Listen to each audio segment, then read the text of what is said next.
see. What I don't know if I can do is go live on Facebook, so it may take us a minute before we can do that. That's okay. So how are things going? Good. How's life? Busy or? Well, life is busy. Work is slowing down a little bit. I mean, definitely seeing the changes in the market, but it's okay. Yeah. It gives me time to get organized and work on my systems. There you go. That's a good way to look at it, though. I think that's, one of the things, one of the funniest things, this was when I first started in real estate. I went to a conference where Gary Keller was speaking, and they had a bunch of women business owners.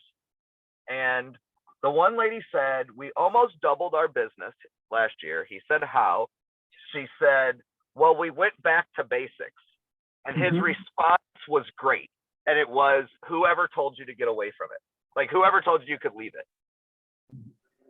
And I thought that was really good. Like, I think everybody, we all try to get, sometimes we try to get too creative. You know what I mean? Well, and there's so many shiny objects, I mean, it's like, oh, if you just do this, you'll triple your business. If you just do this. But then there are so many things you get overwhelmed. There are. And I think that there's a lot. I mean, let's be honest, there's an entire industry based off of what people can sell to us. Oh, absolutely. Right? I mean, there's entire business. One thing I didn't think to introduce you guys to. So I work with a company called Room. That's who I use to do my virtual tours. So it's kind of like a low cost way of doing Matterport. So you guys know Matterport 3D, how you walk through. Well, a little while back, they started working with appraisal companies. And so they'll go in and they have an agent go shoot the 3D tour. It takes you about 30 minutes. And then they pay you for it. And then they use that 3D tour to do appraisals. Oh, wow. And I thought it was kind of neat. I actually took it to like our productivity coach and let some of the newer agents know about it as a way. My thought is it was a way to keep people in real estate that would otherwise need to have a second job. Right. And keep them focused on real estate.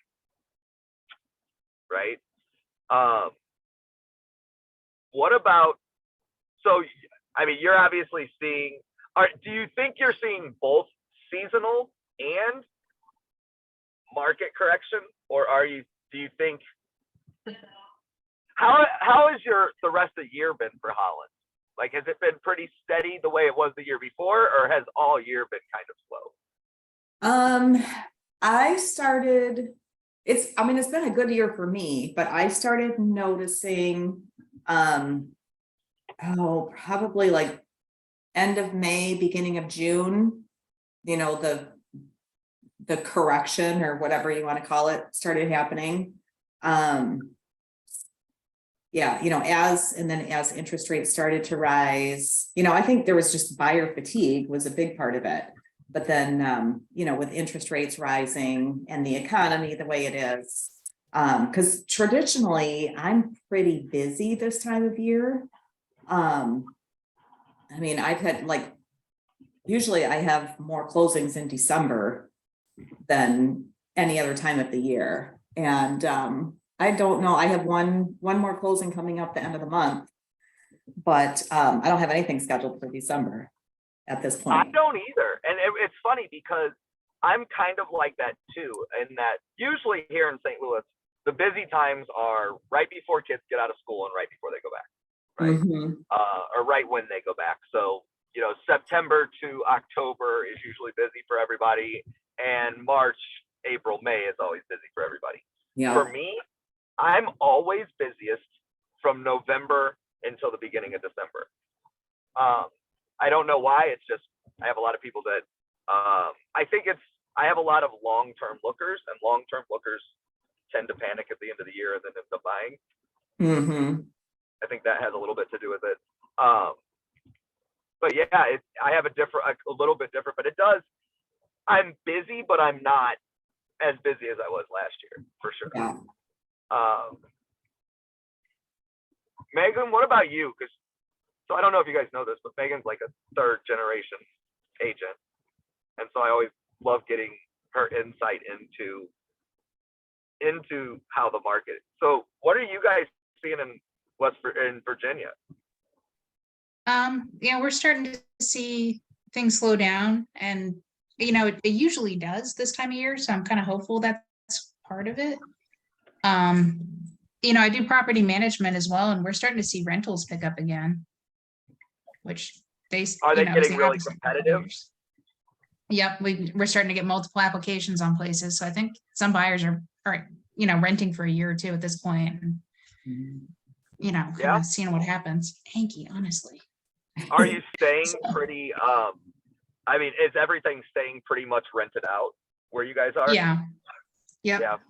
There's not enough rentals, especially affordable, reasonably priced things is very hard to find. It seems like every rental went up by a couple $100.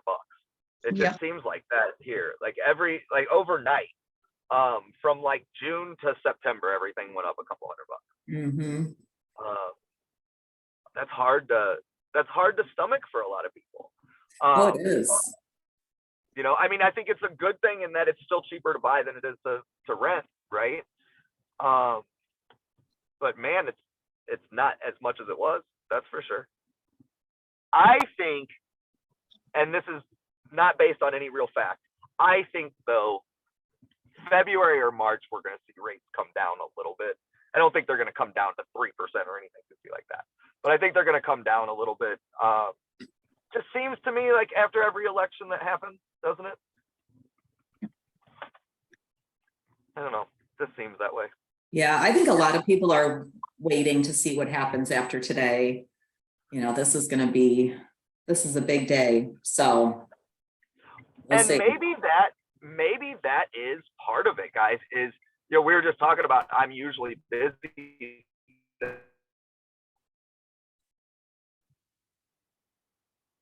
What? You know what I mean? Let me make sure I'm letting everybody in. Sorry, guys, I'm in the car and I'm about 2 minutes from my house, and then we'll get on and we'll go live on Facebook.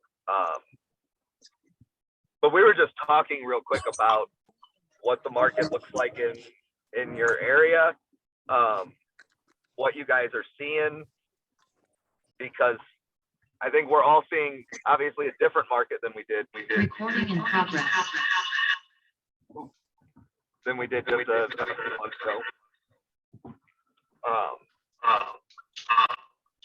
Why am I getting?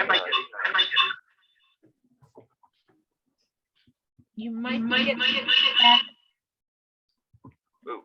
because you have an open mic. And are you near the speaker? I should be good. I am pulling into my neighborhood right now. And I apologize, guys. I got stuck in the middle of kind of nowhere and thought I would make it back in time. And I apologize because I got stuck waiting on an Uber to bring me back from dropping off my car at the dealership. So, at any rate. So what we were just talking about real quick, Jamie, is just like what everybody's seeing in the market in their area right now, as it pertains to, I mean, obviously just business as a whole, but really as we're seeing the price reductions actually start to be an issue, right? Start to be a normal thing, not an oh my God, and how everybody. So yeah. What are you guys seeing in DC? I mean, because DC is a bigger market than what most people are used to. So yeah, I'm in Northern Virginia, DC Metro. We are definitely seeing price reductions happening. But here's the deal where we're seeing the most issues is people who were pricing the property based on comps from 3 to 6 months ago, right? And not being ahead of the market on the downturn. So you should actually price lower than what the most recent sales would be.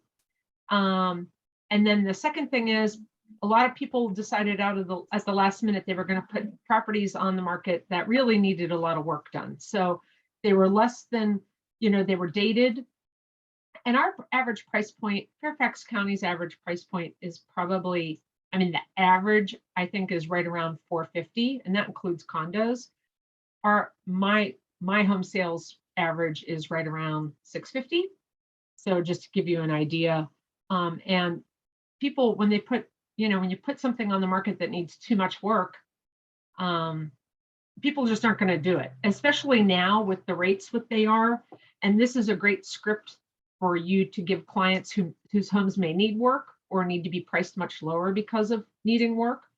And that is the fact that buyers right now are putting all their cash down to just secure the property.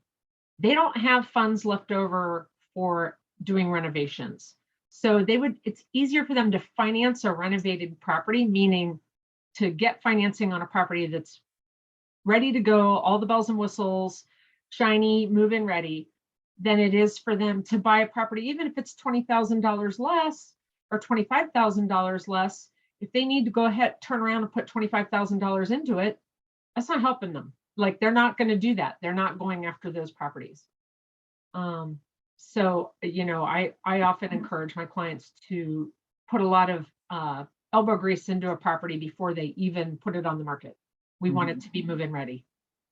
Yeah, I'm seeing a lot of that too. It's like buyers they want move-in ready. They either don't have the cash, like you said, to make those upgrades, or they just don't want to, it's not like, I remember our first house, well, even the house I'm in now, it's like every house we bought has needed work, but we're able to do it. And, I think especially the younger generation, I don't know if they watch too much HGTV or or what, but they want it move-in ready. They do not want to do any work at all for whatever reason. Well, yeah, like I said, they don't have the time, or they don't have the money. They don't have the time. And a lot of them don't have the know-how. So they're not going to go in and DIY it. At least in my area, people who are buying homes are most often white collar workers, they're sitting in government offices or they're doing things and they don't have the time. They're working anywhere from, 10, or they're out of their homes 10, 12 hours a day, and they don't have time to come home and then renovate it. Like they want it to be ready, and they're willing to pay for that, but it's got to be, but you still have to look at the pricing. So you have to, there's a great bell curve, so you're always on a downturn market because our prices are going down. Maybe not everywhere in the country, but I would assume most everywhere. And when it's on a downward trend, just like when it's on an upward trend, you can price ahead. And when it's on a downward trend, you still have to price ahead, but on the down. So if the house down the street sold for $500,000, even if it just wants a settlement, that means it went under contract at least a month ago. That means yours should be listed at 485 or 490. But a lot of people were either not willing to accept that, and they stuck with, pricing what their neighbor's house sold for 3-6 months ago. And, that's just not working right now. So it's going to sit on the market. And I think what everybody forgets is that your best time to make your first impression is within the first 2 weeks of being on the market. So even if you have scripts or a listing agreement that says, okay, we'll go on at your price. I'll just use my 500,000 example. Okay, we'll go on at your price at 5. I think it should be 485. It will go on at 5. But in 2 weeks, we're going to agree to drop that price to 490 or even 480. The fact of the matter is you've already lost 2 weeks. The market is still going down. So you're still going to have to drop that price even more. It behooves you to have that conversation with your client out the gate, that if they want the most eyeballs on their property, your job is to bring people in and And if they want the property to sell as quickly as possible, that they are going to have to, go in priced aggressively.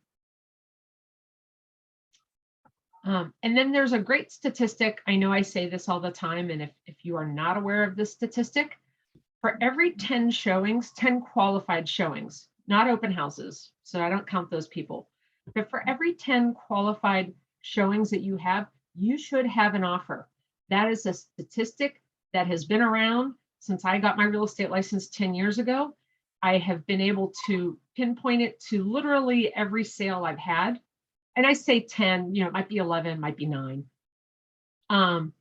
but 10. So if you have 20 showings and you don't have any offers, you have a condition issue or you have a price issue, period. If you have, even if you get, I would say if you get up to 13, 14 showings, you really need to have a tough conversation with your clients, because sitting on the market longer is not going to bring them more money. I think using that solid data, that 10 showings, that was what I was taught when I first got into real estate, was 10 showings without an offer or 2 weeks on the market. Whichever of those comes first. If at that point, and actually Lisa Dickerson is on here. I don't know if she'll actually show her video, but Lisa's one of my mentors, and I think she's the one who actually taught me that. So it is one of those things that we haven't had to use. We haven't talked about it much recently, right? Because you had 10 showings in the first hour that you were on the market for a while there, right? But yeah, it's definitely, I think we need to go back to that, and definitely having that conversation in your listing presentation, not at the 10 showing 2 week mark. Mm-hmm. Right. And I think that has a lot to do with some of the price adjustments that we're seeing, is just those people that got caught in a situation agent wise, where when they had their presentation, the market was A, and by the time they listed 3 weeks later, the market was B. Right. I think that's some of the price correction, because what I've noticed, at least here, is it's not necessarily that it's selling for less than your neighbor's house, but it's definitely not selling for 12% more than your neighbors did 6 months ago, right? And everybody was pricing towards that 10, 12, 9% more, Mm-hmm. right? And everybody thinks their house is nicer than the neighbors, right? Right. Oh, I have a great story to illustrate, and this happened in my own neighborhood. There's an agent whose parents owned a house. He grew up in this neighborhood. He doesn't work in this neighborhood, but he grew up here. His mother was selling the house. He went in, he did stuff. They put it on the market. He caught the tail end of the good market. They went on the market a few months ago. He listed the property at $870. The most recent comp in our neighborhood had sold for $880. So $870 was a good pricing strategy. He got a cash offer first weekend on the market. He got a cash offer for $870. And he said, and I am not even remotely kidding, because I went into his open house. He knows who I am. He had talked to me about properties in the neighborhood. And I had been chatting with him, and he said, well, we got a cash offer for $870. That we're going to turn it down. I want $915. And I was like, what? Literally the highest price in our neighborhood has ever been $880. Now, granted, this house is it had a sunroom addition on the back, but still, we knew what was going on with the market. We all knew. And I was like, take that money and run and be happy that you got it. Well, he didn't, because he got arrogant. And he literally said, he looked at me and he said, if you think I'm not going to have the highest sale in this neighborhood, well, you got another thing coming. And I was like, all righty, you just go with that. So it's been on the market for a couple months now. He jacked the price up to $915, dropped it to $910, dropped it to $9. They just dropped it to $895. And I was just like, I get that it's your parents' house and that you're not in any hurry and it's vacant, I like that you just shot yourself in the foot so hard. And, so I kind of say that because, not that you would do this, hopefully, but don't let your ego get in the way. Like, you be happy when you get an offer and you take it to your client and you help them you show them the facts. You show them how much they're going to walk away with as a net. You help them make the decision, but you don't insert your opinion in there. It's not your home. You're not selling it. You just need to meet the needs of your client. And if with the offer that you bring them meets their needs, or if the object is to go back and negotiate something, then that's your job. But don't let your ego get in the way. Because now there's another agent in my neighborhood too. So now we're just sitting around like staring at this guy and laughing. The one thing I will say kind of to add to that is, the conversation that I have to have sometimes, because we're doing these where we're selling land. It's not somebody who has to sell it, right? But what can you make off of that money if it's not tied up in the house? And sometimes having that conversation triggers people to go, oh, wait a minute. I can make better off of this house than keeping the money sit. If I take that money and I invest it, I'm going to do better than leaving it in that piece of property, that house, that land, whatever it is. I think that's a conversation that can be had at times too. What's up, Janice? I don't know. Can we hear you? We can't hear you.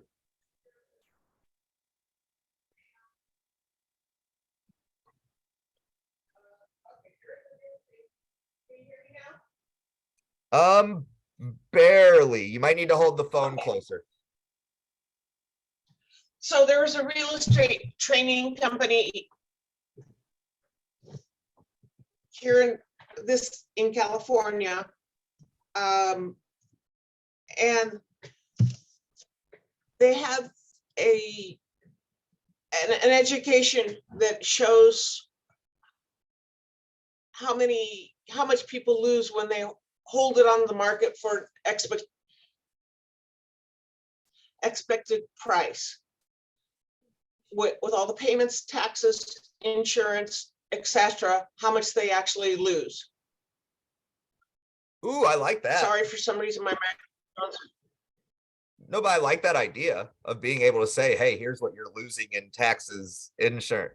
I mean, even I mean, if you've got it on the market, you're keeping utilities, you're keeping everything, right? Maybe having that, I'm just thinking what I should be doing going forward. We ask everybody to fill out, here's what your average utility costs are, right? So maybe I'm taking that and I'm adding it up. I'm taking what I know of their insurance, taxes, and interest for that matter, right? And figuring out this is the cost to hold that property for 30 days. Maybe that's something we all should be doing. Just to one of the other things that they teach along with it is how much you lose in visuals because it becomes stale on the market. And stale on the market now is very different than stale on the market in 17, 18, because you're still 4 days on the market, 5 days on the market. That property's starting to get stale right now. And it's just because of the way people have been looking for the last 2 years. That will, I think, slowly stretch out. Is that what you think too, Jamie? I mean, it'll slowly stretch out to where you could keep up. But we were talking about that with somebody saying, hey, sometimes it's just changing the picture, changing the front picture. Yeah, be sure to, something Joe had mentioned earlier, which made me think, clearly setting expectations. So even if you have a listing appointment and you are, because I always do this, I do this just by nature. Whenever you have a listing appointment, it doesn't matter whether the home is going to go on the market this weekend, 2 weeks from now, a month from now. I tend to work a lot in the future because I tend to do a lot of work to the properties that I'm going to put on the market. So I tell my clients straight away, I was like, as of today, if we were to go on the market today, this is, these are the comps, this is the range that we would be looking at. However, right before we are ready to go on the market, I'm going to pull the comps again. And we may have to adjust our prices accordingly. And the other thing about this market right now is that when I say you're pulling comps, don't pull sales. Does sales matter? Does it matter what happened 30 days ago? Not really. You want to know what the competition is. So you want to pull the active properties I mean, it doesn't hurt to know what the sales went through. Don't get me wrong. I'm not saying you should discount that information completely, but you want to pull your current competition, because that's what the buyers are looking at. They're comparing the house that you're putting on the market today to the other homes that are on the market today. So you have to set that expectation at your listing appointment that, look, this is what we think it's going to be, because also you need to make sure that, and hopefully you're getting all this information up front. You know, how much did they own the home? How many liens do they have on the property? Do they have a HELOC? That kind of stuff. So as long as you're in the green, you know, they're going to walk away with money. You need to be very straightforward with them that they have to, you have to pull the comps again right before you go on the market, because it's all about positioning yourself against the competition. There's no value in 30-day data right now, is there? Because the prices are changing so quickly. I agree. Let me ask everybody that's sorry, Oh, that's going Stella through has. this- a shift like that. And maybe Estella can answer this too. Does this make Okay. appraisal a whole lot easier going forward? At least for the near future? So one of the things that the tips or something that helps me out is I look at the pending, and then I look at the top numbers that could be mine, and I actually call the agents, and then I go ahead and ask them questions like, hey, how's it going? When are you closing? Because those are going to be my higher comps that are going to help with the appraisal. And then I go through all the last sales and look at the ones that closed the quickest, so I can see how they marketed, how their photographs are. I sometimes take their ideas because whatever they used might be a nugget for my marketing. And I also been noticing here in Sacramento that now I mean, we're not supposed to be talking about commissions, but I'm starting to notice 2% from 2.5% that was normal around here. So I'm a member of Career Compass and the C4 Club here, where they help us out. I don't know if you guys ever heard of Career Compass. So you can pull them up. They're out of Del Mar in Southern California. And on a recent one that I had, it's a 1-bedroom, 1-bath, 850 square feet condo. We offered a 4% for the buyer side, and it's a $445,000 condo. Of course, it's on the 12th floor, has a good view. And I got 3 offers, and it went gone in 5 days. So I have another listing, and we're on that one, we're going to do a 3%. And so that's the other thing too, that throwing out a little incentive is also a way, especially, you know, with agents that are not like, you know, a lot of us have been around for a while and we're successful financially and all of that, but not all these other agents, because a lot of them, I mean, are some that are already looking for another job. And so this is a way for them to say, hey, I mean, because the one I have coming, they're going to make $16,000. And that's a good, you know, nugget for them to start picking up the phone and calling their lenders. And the other thing I'm doing on this one that's coming on the market tomorrow, on Sunday, we're doing a neighbor open house as well. So I'm going to be putting door hangers on all the neighbors, because, hey, what better way to, you know, love your neighborhood when you find someone that you love live there, right? So, but the commission, I mean, I don't lower mine on my side, but we're, because I show my clients all the net sheets and say, hey, you know, do you want this sold, you know, with incentives? And then also I totally, Jamie, getting that house prepped. Last Saturday, my husband and I and my clients and her brother-in-law, we were there tuning up the house. And so it really makes a difference having those photos, you know, that are professional. There's a house that I also called on the corner on the same street. It's been on the market now for 68 days. They priced it at $575. Ours is going to be priced at $535 with a pool. But when I called the agent, I found out it's a divorce situation. So that's why it's sitting there. One photo, and the agent took the photo from his car window. not even, you could see both, there's two houses, you can't even kind of tell which one it is. So you would think, okay, that's a negative. I'm using it as a positive because now I know the story of all the houses that I called and what's going on in case someone asks. So, but it'll kind of make it look good too, because 575, 535. So it's all, keep that, for me, it's like psychology, what, you got to put your buyer's hat on, how are buyers going to think? And then the agent too. Hey, you're getting 3%, you're getting 4% commission. Well, I think it's telling the story again, right? Like we didn't have to tell the story as much. And I think it's Right. even more vital now than it was in 2018, 2019 to be able to tell the story. I know we have one that's out in the country that was on the market for 2 years. We took it over and it's under contract, all of that. But that's what it was. It was simply telling the story of the property, because a 2-bedroom house on 6 acres isn't cool. A mini farm is cool. And so once we were able to tell the story of the property, it's the views went up, the whole interaction changed, right? And we didn't have to tell the story for a while, right? You put up pictures, everything worked, everybody bought every house, right?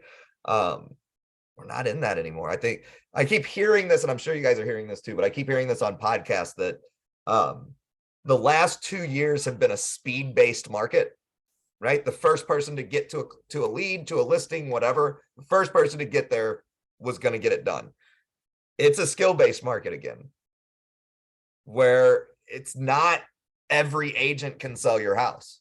And I think we're all seeing this in our market, right? We're all seeing agents that way overpriced the house. I can tell you, I just closed on one today that we got that house for probably $40,000 less, probably about 10% less than we should have, because they didn't take pictures of the 600 square foot addition that was all knotty pine ceiling, 10 foot. They didn't even take a picture of it. So she said, I don't know why nobody's coming to see it.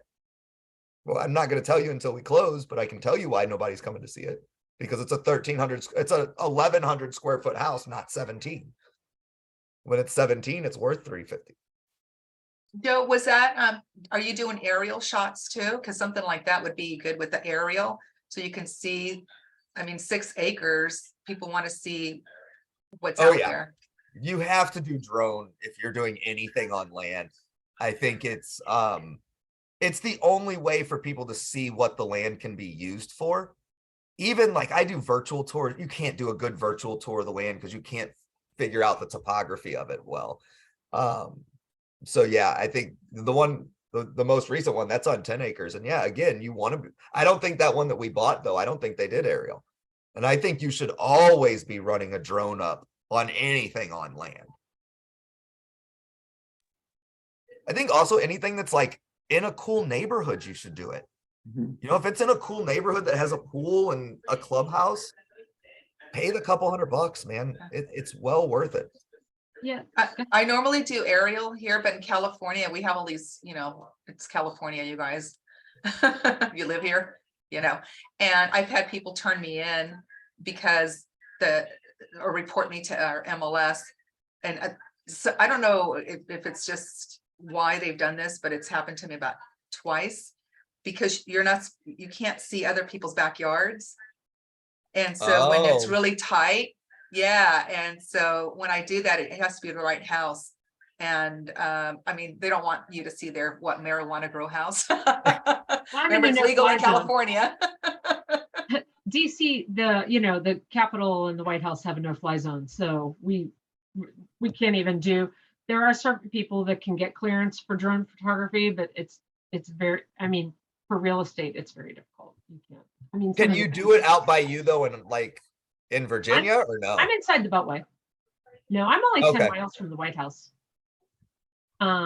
So which doesn't, it sounds far, it's not. I'm literally like stone's throw from the White House. So all within the Beltway is basically no fly. Meg, do you sell land out there, don't you? I don't think there's any land left available where Jamie is, but yeah, I do out here. I'm out in Winchester, Jamie, so you probably know where I am. Yeah, I sell land out here in West Virginia a lot. So. And so are you, do you do drone and that when you're doing it? Yeah, otherwise, I'm just essentially I'm taking a picture of trees, Yeah. otherwise. So yeah, drones help. And my photographer also does video, so it'll be like a little line that, shows the property boundaries to music and all that stuff. So it's something at least. But I was going to say, Joe, I know that we're supposed to be focusing our conversation on getting price reductions. And, it's a very, I have sometimes a hard time grappling with that conversation because I try to do so much up front. In other words, when people come to me, when other agents come to me, they're like, how can I have this conversation with people about doing a price reduction? I throw a bunch of ideas out at them. One of the things I do is, so does everybody do a weekly report? When you have a listing, are you sending a weekly report to your clients? And if you aren't, you should be. And that weekly report should have a lot of data in it. So it should be giving them brand new data every week for what the days on market are as of that day, how many houses have gone pending, either within that neighborhood. I mean, your area better than I do, but it could be within that area or zip code, or, you would know what data to use. But you need to be giving them data. And how I've gotten price reductions in the past, I've honestly, in 10 years, as many listings as I've had, I've probably only done 5 price reductions ever. And the price reductions I've done have made me laugh because I just keep loading them with data, and they always come to me and they're like, well, I think we should reduce our price. And I'm like, okay. Because if you give them, again, if you give them enough information so that they can make a good decision for themselves, they're going to come to that conclusion. If you're showing them, hey, this is the marketing I'm doing, these are the bodies I'm getting through the house, or this is the feedback I'm getting from the agents who have shown the property, or nobody's coming set foot in the property, and I always professionally, it's important to know kind of when I'm talking, I professionally stage all my properties. This is not something I make my clients pay for. I pay for it. It is part of my value proposition. I professionally stage my properties, professionally photograph them, and I have floor plans done. And then depending on the property, I do other things. I do video for higher end properties, stuff like that. So I've done my whole marketing package. I've done my online advertising. I've done my food drive around an open house. I've dropped more than 150 door hangers for open houses. I've done postcard mailings. I've done all these things. It's not my fault. Like I frame it in a way that's like, these are all the things I've done. This is the feedback I'm getting. What do you think we should do? And it always comes back to them saying, well, because what are they going to say? Well, you need to do a better job. There's nothing else I can do. You need to reduce the price. And then they're usually like, okay. Janice? Oh, you need to unmute. I think you got to unmute on your Yeah, you got to computer. unmute. We can't hear you. What Estella and I are in the same market. And one of the things I actually do is based on what Career Compass said. And so what I do is actually write it into the contract when we will do price reductions. And I tell them, if you're not seeing business cards or evidence of showing, we're too high priced.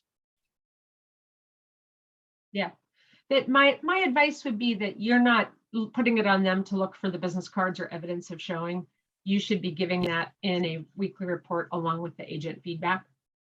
And the every 2 week strategy is a great strategy. My advice would also be to make sure, of course, we get a delivery. Sorry.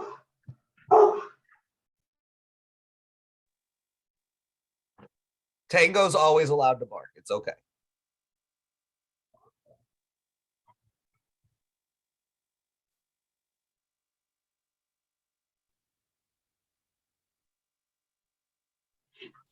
Anyhow, you all have dogs or cats. I appreciate this.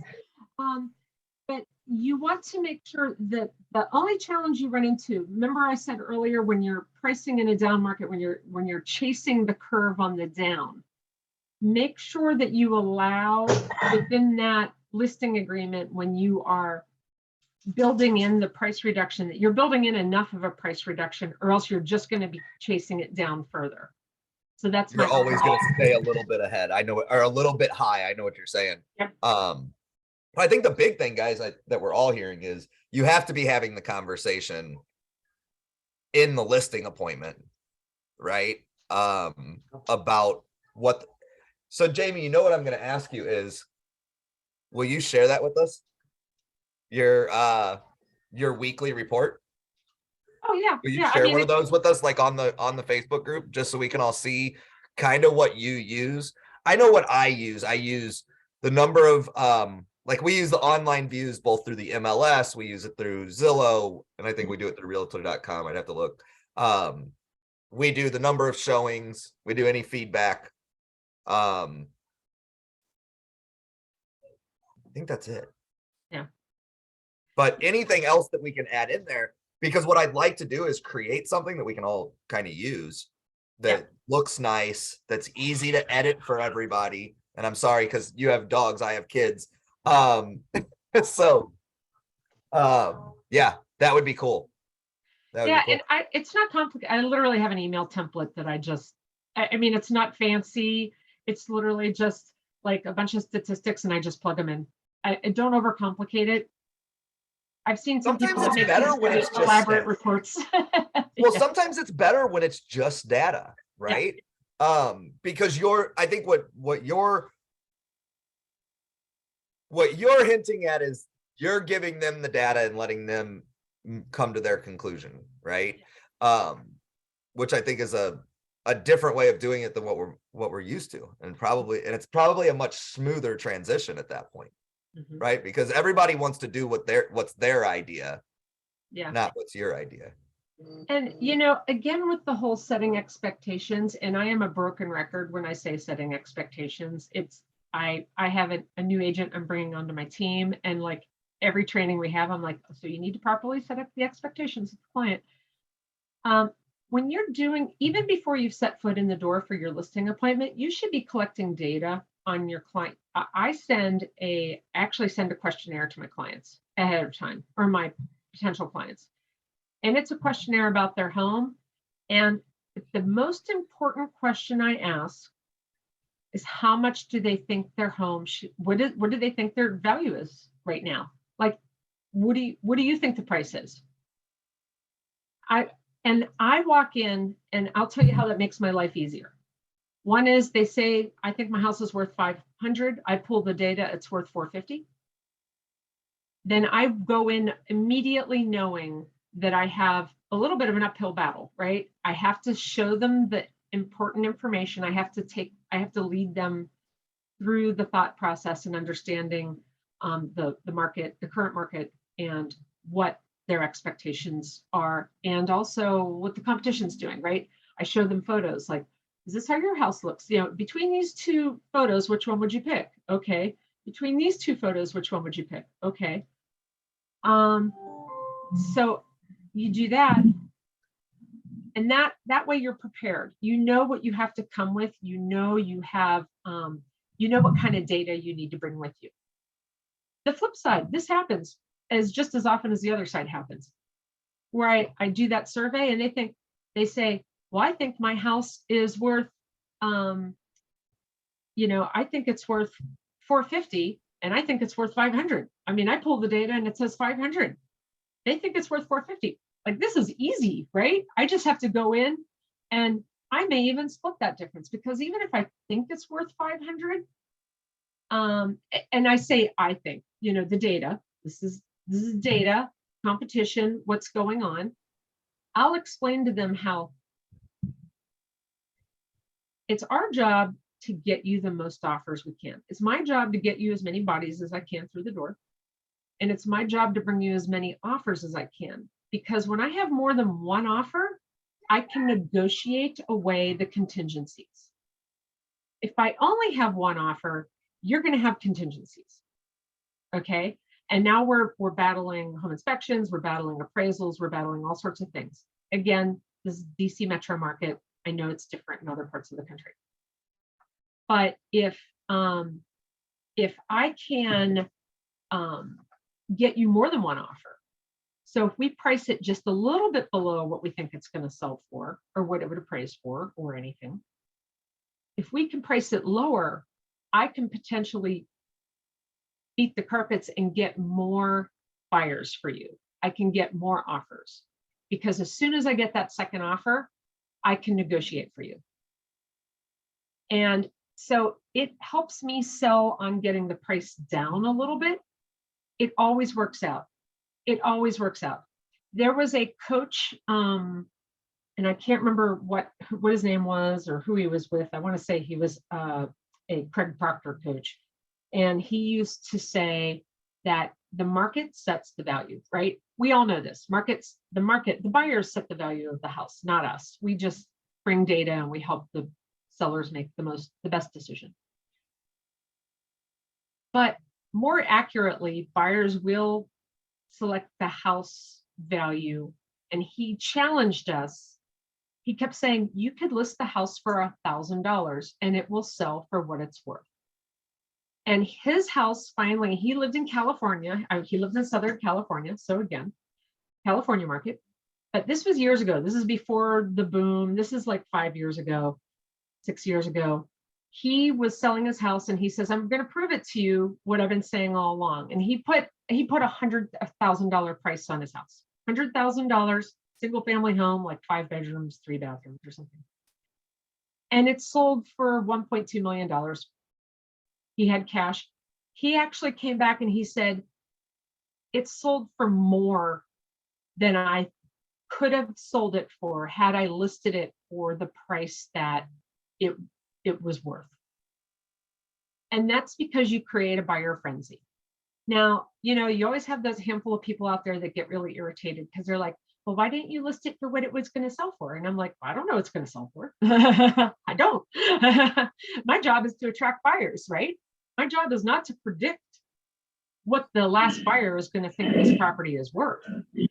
So if you can get, and I'm not saying I'm not saying list it for $100,000. I'm not saying to do that challenge, but if you can get your client to list it for, if you think it's going to sell for 500 and they think it's going to sell for 450 and you go in with 475, it's a win-win for both of you, right? Because hopefully you're going to bring more than one buyer. They're going to get more than what they thought they were going to get. So don't try to like oversell something. Does that make sense? I think it's still very difficult to underprice a house. Yeah. Can I add something? Yeah. That condominium that I was mentioning on the 12th floor, my client, everyone loved her in the building at 16 stories. They gave her a going away party. And so I was, of course, invited. And so even the building manager, she was pregnant. They had a baby shower for her. That's what a cool building it is. And I had 2 different people approach me because they knew I was, Sandy's realtor, and say, we think you priced it too low. That's why it sold so fast. And that was really interesting because I priced it right. Yeah. I actually had the MLS up and there were 2 on the market. So one of them has been pulled off the market. The other one, I don't know. I don't see it anywhere. And there's an agent that I know. She's like one of those $1 zillion agents. And she put it on the market. I called her because I know her. And I said, you might, want to consider blah, blah, blah. And now it's been on the market for 62 days. Mm-hmm. Yeah. And so, it's about, like you said, price it right. And I was like, and when I looked at the guy that said that to me, I said, no, I used my strategy and I priced it right. Yeah. Yeah. I had a listed, if anybody knows this area, McLean, which is a really high end area. And I had a property and it needed updated. It didn't necessarily, it was move-in ready. It was dated, but it's a higher end home and it was even though it was dated, it was still pristine. Like it was, you could eat off the floors. Everything, even the dated stuff was white. There wasn't any pink bathrooms, nothing like that. And I had gone on the market at $950. And I had a neighbor come over and be like, I can't believe you priced it so low. And this was before, again, this is before the mad rush for homes. And I was like, you need to trust. And he was like, okay. And I ended up getting 24 offers and it sold for 1.1 cash, no contingencies. And the guy came back over and he was like, okay, you you did great. I was like, you have to like, and it was the neighbor. Like, I didn't care what he thought, my client was thrilled, but you can't do that. You can't create a frenzy. You can't create, because everybody thought they were going to get a deal in this like exclusive neighborhood. And it ended up going for what it should have gone for, but I wouldn't have been able to get those bodies through the door because how dated it was. Let me ask a scary question. What happens when you can't get a price reduction? Who wants to approach that one? Yeah, Estelle, I'd love to hear it. Yeah. Ask to unmute. Oh, there. There we go. It wouldn't click. Well, it's a perfect example of that house on the corner. It's a divorce situation. The agent, I said, well, what's going on? You're gonna do a price reduction? I go, because I'm listing ours at 535. That one doesn't have a pool, and trust me, you can't even match it the way it looks. And I said, so what are you gonna do? He goes, I need to sit down and talk to him. Unfortunately, I have to meet with each one individually. So in certain situations, there's like nothing you can do, right? But So, what are you doing if you're in that, maybe it's not a divorce situation, but if you're going in and you're saying, look, now you're 2 weeks of giving that data, right, Jamie? So you've given them data for 3 weeks. For 2 weeks now, you've been trying to, or 7 days, you've been trying to get them to lower, and they're not. What are you guys doing at that point? Are you having the tough conversation of, this isn't the right relationship and this isn't the right way to work? I know you're setting it up ahead of time. Are you, at what point where are you drawing that out? I guess, where are you drawing that line? well, I personally, like Jamie, my clients trust me. So what I say, they follow, because I show them all the data, and knock on wood, no price reductions. So on this one, it's going to be a little bit of a challenge because it's a different season too. It's just, I also talk to them, it's seasonal, not just, interest rates and all of that, but I go over all of that with them. So up front, we talk about interest rate hikes, how it affects the buyer's ability to purchase. And so therefore, there's going to possibly be in this market a price adjustment. And, we kind of take a look at the stats. And so when we get to that point in 2 weeks and we sit down and say, what do you want to do? Do we do a price adjustment, or do you want to do some golden nuggets and give them, some credit at full price so that they could buy down their rate, or use it for recurring, non-recurring closing costs? That's what my strategy. Or use it for repairs. So no repairs on this house. We did it all. Well, what I'm saying is that what we're is that our other step as a, so let me ask everybody then, what do you think's the bigger incentive to the buyer? Having closing costs, points, credit, or simply reducing price? I personally think reducing the interest rate. If you have a house that's a fixer, then that's one situation. Then it wouldn't have been priced at 535. But based on that, right now with the interest rates where they're at, in my area of Sacramento, we had number 1 was conventional, number 2 was cash, and then FHA, VA. Now we still have about 22% are cash buyers, but now we've seen an increase in the FHA because the FHA is a better rate. So I think now, because they are looking at you have you know, like mortgage insurance for life on an FHA. So if we offer $3,000-4,000, then they can lower that and they'll help them out to adjust that for that extra fee that the FHA charges for life. Wonder from a marketing standpoint if that points piece is given the mass hysteria around rates right now. I wonder if that's your second best thing to do So after price reduction. my suggestion and what I've heard some people say, which I think is a great idea, is you get the seller. So remember, you're the listing agent, right? You get the seller to agree to a seller concession of whatever amount, whether it's 5,000, 10,000, 15, based on the property, right?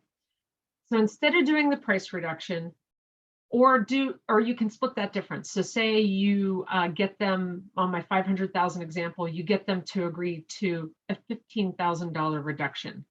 Maybe you do a $5,000 price reduction and you offer a $10,000 seller assist. However, Joe, in your marketing, you can use that seller assist to address different things in different types of marketing. So you can say, use it to do a points buy down, work with the lender, advertise that. You can also say, use it to pay your closing costs, because you're not committing. The seller's just saying, hey, you can have 10 grand. I don't care how you're going to use it. And from what I've been told and what I'm starting to understand is that the buyer doesn't necessarily want to be told how they can use that money. They want to know that that money is available. And it's helpful if we lay out the creative strategies on how they can use it. So maybe that's when you're doing the marketing piece, especially if you're doing anything that's print, social media, anything like that, what you're doing is you're doing something that says 10,000 seller concessions and then bullet points of here's what it can be used for, right? So that way you're, I'm just looking at, okay, if we have this concession, where's the best way to use it? Right. And I think in some cases it simply is price, right? If it's a condo, if it's something like that, it probably is for the most part going to be price, right? If it's though, if it's a first-time home buyer, maybe that concessions towards closing costs is the biggest thing, right? Yeah, I like that idea. Yeah, so really just, and doing the different ways of framing what they can do with that money, or reapply it to the price and do the price reduction. But it helps people kind of get out of their little, buyers are scared, especially if they've never purchased anything before. If this is a first time for them, then they get told one thing and then they, their friend tells them something else. And the next thing you know, they have all these different things. Well, you're saying, great, we're willing to help you out. This is how we're going to help you. You can make the best decision for yourself. So we just want, we want this to work out for everybody. And the other thing is, if you have condos or co-ops, we have some co-ops here. The other incentive might be to pay down 6 months of the co-op fee or the condo fee. Because sometimes as a first-time home buyer, they're getting hit with this more. At first, they're dumping a bunch of property on the down payment. Then they're getting this mortgage that starts 60 days or, a month and a half from now. And then maybe you're just giving them a little bit of a cushion to kind of ease into that payment by paying, a couple of months of condo fee upfront. There's all sorts of ways you can be creative about it. And that, the condo fee thing comes from looking to see how the condo fees compare to other properties. So if it might be slightly higher than another property, that's usually a good incentive to get people over the hump, because they're looking at another property and being like, well, that one's, $750 a month, and this one's $850 a month, and, whatever. So, yeah. Estella? We also, this is kind of traditionally what I've always done is I have my sellers also include a home warranty. Yeah.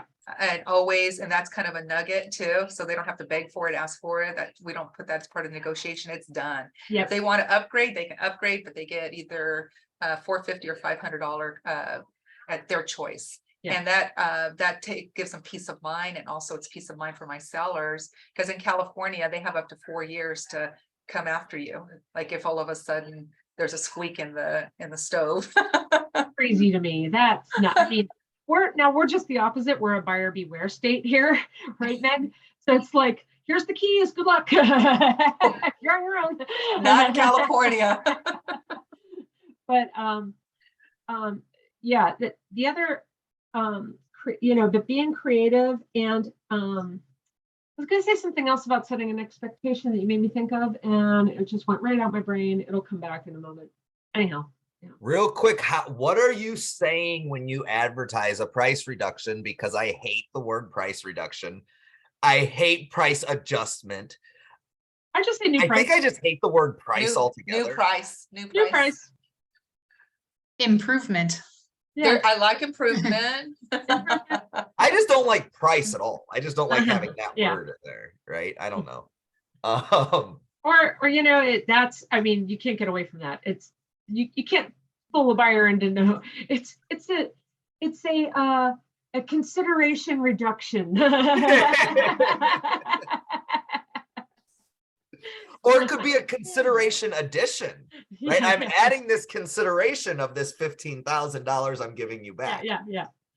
But yeah. Seller consideration? Yeah. No? Seller considerations added, maybe. Yeah. And I'm probably just being just trying to make it harder than it is, but I just hate the word price and just in general. Yeah. Seller's kindness. Yes. Seller's kindness.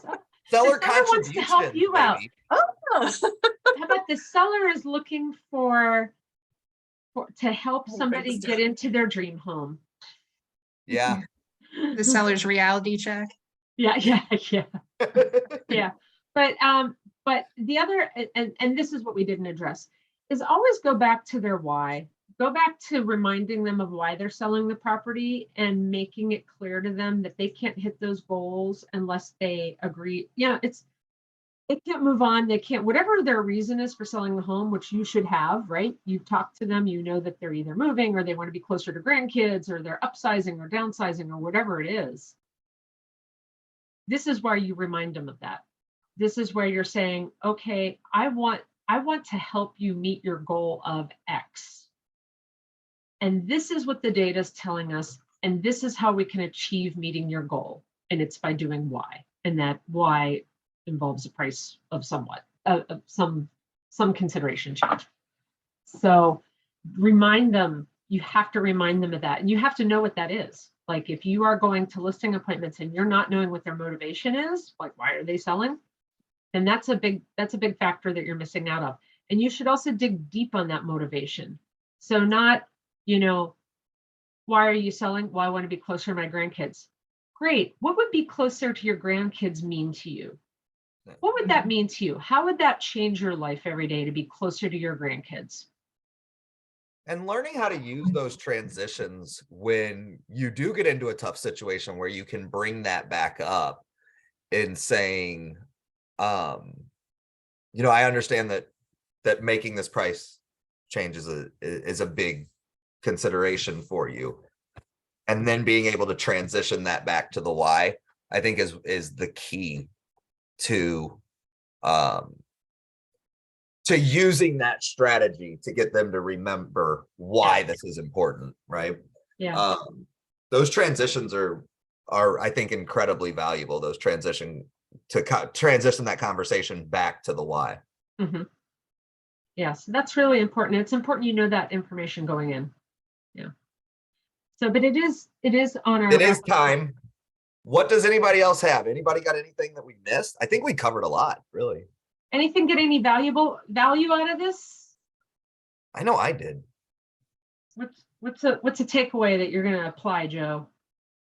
Well, I think I need to make sure that my weekly checklist or weekly email, I think I need to revamp it because I haven't had to use it. Like the one I was using is a few years old, right? I need to totally change. Just what we do marketing wise is so much different now than it was.